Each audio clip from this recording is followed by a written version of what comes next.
Hello everyone. I was tempted to call this a tour, but I don't think you can really have a tour if it's just like a single desk. If it was like a big room or something, I couldn't understand a tour. So let's take a look at my works area here. And during any given day, or on any given day, I'm working on 2 to 3, sometimes even 4 projects at a time.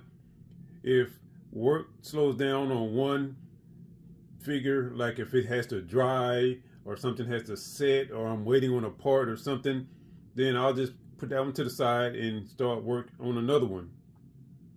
So right now I'm working on that right there. In a moment I'll show you where the idea for that project came from or comes from. Okay, that's done. Some of my glues and clays and epoxies over there.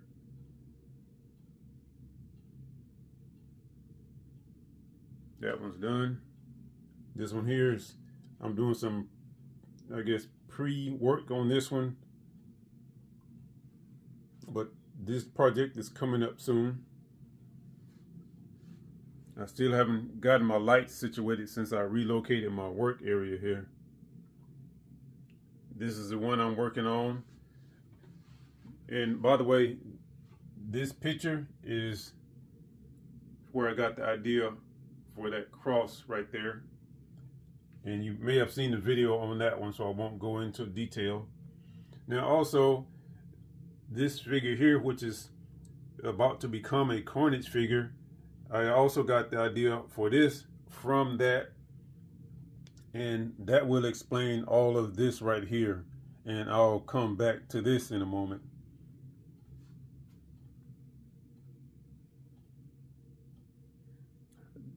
I released a video on Pan Am recently, or I will be if it hasn't been released already. Just a small overview of the figure. I like that, it's nice. Okay, and that's done, of course. And this one is coming up. I'm trying to save this one because I want to learn a lot from all the other projects and put all that experience together when I get to this one, so I don't make a whole bunch of mistakes. And I have already done, hold on, I've done some preliminary work on this already. Filled up the base with some clay. Was it clay? No, it was plaster. Yeah, I filled it with plaster, glued the 2 halves together. I may have put some clay into the torso, I'm not sure, but I won't get too much into that because I'll talk a whole lot about that when I get to that project. That's another one that's coming up. That's going to be another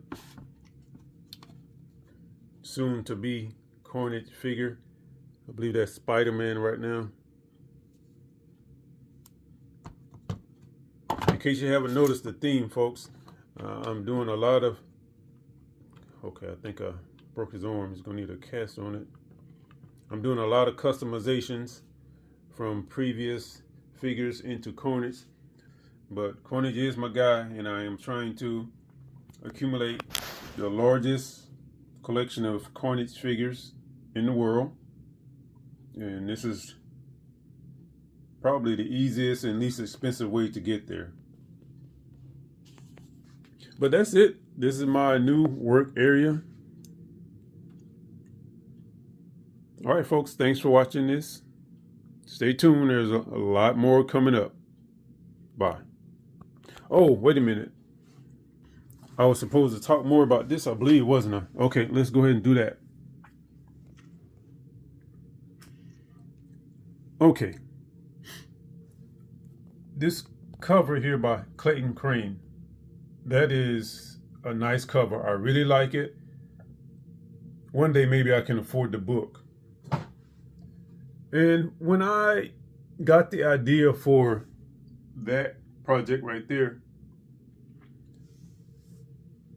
one of the things that I wanted to really try to play around with that project was the tendrils. If you look at it, look at those tendrils, folks. How many does he have? I can't count. I tried to track them down, but I don't know if it's 4, 5, 6, or even more, because they go behind his back all around the cross and everywhere. So I don't know, but I'm still fascinated by all of those. Normally, I don't like those. I call them spaghetti noodle tendrils. They just flop and all around, and they're not really aggressive. I like when Carnage has aggressive tendrils that are in the attack mode. But something about these I like, and I want to try to duplicate that. And looking at this, I know you say, man, it's just a bunch of scribbly lines on there. But actually, I tried to draw each one of those tendrils here, and each one is represented. Where's my pointer? This will do. Each one is represented by a different color. There's a blue one, this brown one. I think that's a magenta color right there. Then there's a yellow one and this purple one. I'm going to go with 5 tendrils. It's just so confusing. I don't know how many, but I'm going to go with 5. So I have 5 different colors for 5 different tendrils. And I did a tracing of the figure right here. In the arrows, these arrows show where each tendril goes into the figure. And get out the way.